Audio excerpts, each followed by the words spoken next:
नमस्कार दोस्तों, एक बार पुनः आप सभी का स्वागत है ज्ञान अड्डा में। मैं हूं शिफाली और आप में से काफ़ी सारे स्टूडेंट्स ऐसे हैं जो कि फर्स्ट टाइम नेट का एग्जामिनेशन देने वाले हैं। वहीं कुछ स्टूडेंट्स ऐसे भी हैं जिनका पहले नेट क्लियर हो चुका है और वो अपने स्कोर को इम्प्रोवाइजेशन करने के लिए या वो जेआरएफ क्लियर करने के लिए, मतलब उन्होंने नेट पहले ही क्लियर कर लिया है, अब वो जेआरएफ क्लियर करना चाहते हैं, इसलिए परीक्षा में बैठना चाहते हैं। तो उन दोनों के लिए ही ये सेशन काफ़ी इंपॉर्टेंट होने वाला है। और आपका जो एक डाउट लगातार मैं कॉमेंट सेक्शन में देख रही हूँ कि क्या जेआरएफ की जो एज लिमिट है वो बढ़ गई है क्या।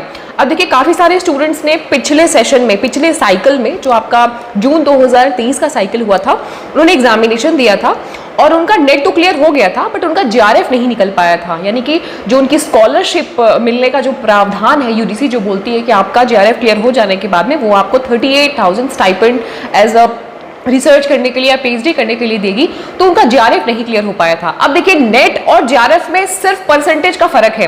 यानी कि फॉर एग्जांपल कि अगर आपका कॉमर्स की मैं बात करती हूँ, अगर आपका पेपर टू कॉमर्स है और 61% अगर आपका है तो आपका नेट क्लियर हो जाएगा, और वहीं अगर आपका 2% ज्यादा है यानी कि 64 है तो आपका जेआरएफ भी आपको मिल जाएगा। तो यहाँ पे डाउट एक बना हुआ है कि जेआरएफ की जो एज लिमिट है क्या इस बार चेंज हो जाने वाली है। तो मैं आपको बता दूं साफ साफ कि जेआरएफ की जो मैक्सिमम एज लिमिट है वो है 35 वर्ष महिलाओं के लिए, एससी एसटी ओबीसी के लिए। और अगर आप जनरल कैटेगरी से बिलोंग करते हैं तो इसकी अपर एज की लिमिट है 30 वर्ष। 30 ईयर्स अगर आप क्रॉस कर चुके हैं, आप जनरल कैटेगरी से, और अगर आप मेल हैं तो आप ये फॉर्म जेआरएफ का नहीं भर सकते हैं, लेकिन आप नेट का फॉर्म जरूर भर सकते हैं। और अगर आप एससी एसटी ओबीसी हैं, महिला हैं, तो 35 ईयर्स तक आप जेआरएफ का फॉर्म डाल सकते हैं। और एक चीज और जो सबसे इंपॉर्टेंट चीज है समझने वाली, कि आपका अगर पहले नेट क्लियर हो गया है ना, और दोबारा आप फॉर्म डालते हैं और आपका नेट क्लियर नहीं होता है किसी कारण से, तो ऐसा नहीं है कि पहले वाला जो सर्टिफिकेट है वो आपका इनवैलिड हो जाएगा। तो वैलिड और इनवैलिड पे बहुत ज़्यादा कंफ्यूजन था कमेंट सेक्शन में, मैंने देखा। तो पहले वाले जो आपके सर्टिफिकेट्स हैं वो आपके इनवैलिड नहीं होंगे। एक बार अगर आपने पूरी लाइफ में अपने नेट क्लियर कर लिया है तो वो लास्ट मोमेंट तक, यानी कि आपके बिल्कुल लाइफ टाइम के लिए वैलिड रहने वाला है। हाँ, अगर आपका पिछले सेशन में यानी कि पिछले साइकिल में नेट क्लियर हो गया है और इस बार आपका जेआरएफ हो जाता है तो डेफिनेटली आप जेआरएफ वाला जो सर्टिफिकेट है आप इस्तेमाल कर सकते हैं। लेकिन इसका मतलब ये नहीं है कि पुराने वाले नेट का जो सर्टिफिकेट है उसकी वैल्यू कम हो जाएगी या उसकी वैलिडिटी खत्म हो जाएगी, ऐसा नहीं होता है। तीसरा ये चीज़ है कि एग्जामिनेशन क्या इस बार ऑफलाइन होगा।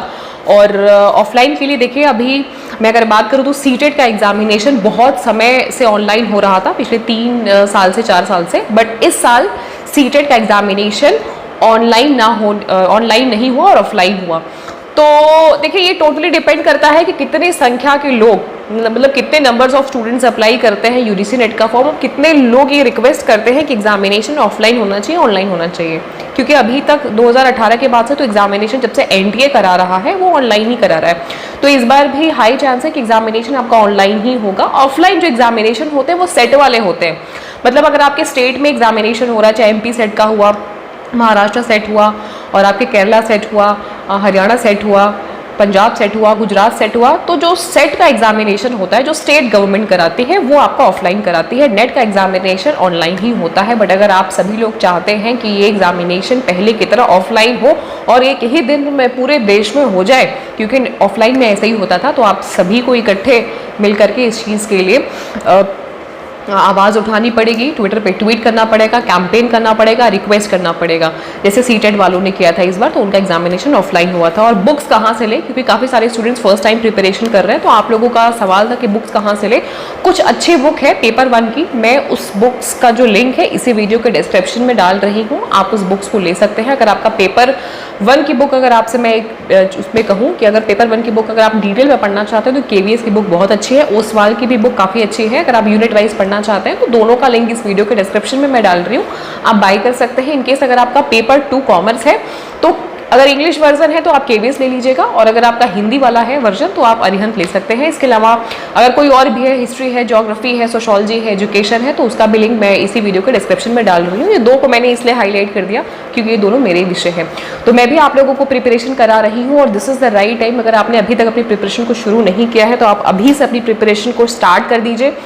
आपके पास में पूरा 3 से 3.5 महीने का वक्त है, आप तसल्ली से अपनी प्रिपरेशन कर सकते हो और एग्जामिनेशन डेफिनेटली आप क्लियर कर सकते हैं। और हमारे जो बैचेस हैं वो जुलाई से चल रहे हैं। अभी तक आपकी जितनी भी क्लासेस मिस हुई हैं वो सारी क्लासेस मैं आपको प्रोवाइड करा दूंगी, तो उसके लिए टेंशन मत लीजिए।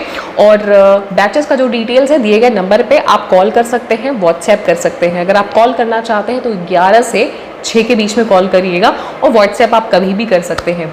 तो फटाफट से अपनी प्रिपरेशन करिए। कोई और डाउट होगा तो आप सभी पूछ सकते हैं। हमारी जो फ्री क्लास का सेशन है, यानी कि कुछ जो इंपॉर्टेंट टॉपिक्स हैं उनका मैं एक सेपरेट सेशन आप लोगों को यूट्यूब पे अवेलेबल करा दूंगी, बट जो structured wise detail wise classes चल रही हैं वो हमारी बैचेस में चल रही हैं, आप वहाँ से देख करके ज्वाइन कर सकते हैं। बाकी अभी बात करें अगर आपके फॉर्म्स की, तो फॉर्म्स आपके नवंबर के फर्स्ट वीक में फॉर्म्स हम सभी को देखने को मिल जाएंगे। हो सकता है एग्जामिनेशन आपका 5 दिन या 1 हफ्ते 2 हफ्ते आगे पीछे हो जाए, बट आपका टेंटेटिव है कि एग्जामिनेशन दिसंबर में ही होगा। और कोई डाउट होगा तो आप पूछ ही सकते हैं। अपनी प्रिपरेशन को शुरू करिए अगर आपने अभी तक नहीं किया है, क्योंकि देखिए वक्त थोड़ा सा कम है। आज ऑलरेडी 17 सितंबर है, तो सिर्फ 15 दिन सितंबर में बचा है। अक्टूबर और नवंबर मतलब 2.5 महीने आपके पास में हो। और इन केस एग्जामिनेशन अगर आपका दिसंबर मिड में जाता है तो दिसंबर का तो आप छोड़ ही दीजिए, तो 2.5 महीने के आसपास आपका वक्त है और आप तसल्ली से प्रिपरेशन कर सकते हैं।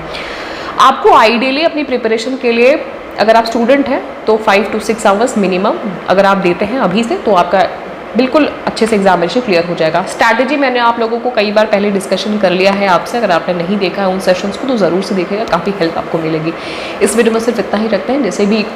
जैसे ही कोई और दूसरी अपडेट आएगी या इन्फॉर्मेशन आती है या कोई वैकेंसी आती है तो वो मैं आपको शेयर कर दूंगी। बताते चले कि यूजीसी नेट से जुड़े हुए तमाम अपडेट, इन्फॉर्मेशन, वैकेंसी से जुड़ी हुई तमाम डिटेल्स आप सभी को इस चैनल के ऑथेंटिकेशन के साथ में शेयर किए जाते हैं। तो वीडियो अगर पसंद आई तो जाते जाते लाइक करके जाइएगा, शेयर कर लीजिएगा और सब्सक्राइब कर लीजिएगा अगर आप हमारे चैनल पर फर्स्ट टाइम विजिट कर रहे हैं। Wish you all the very best and get success.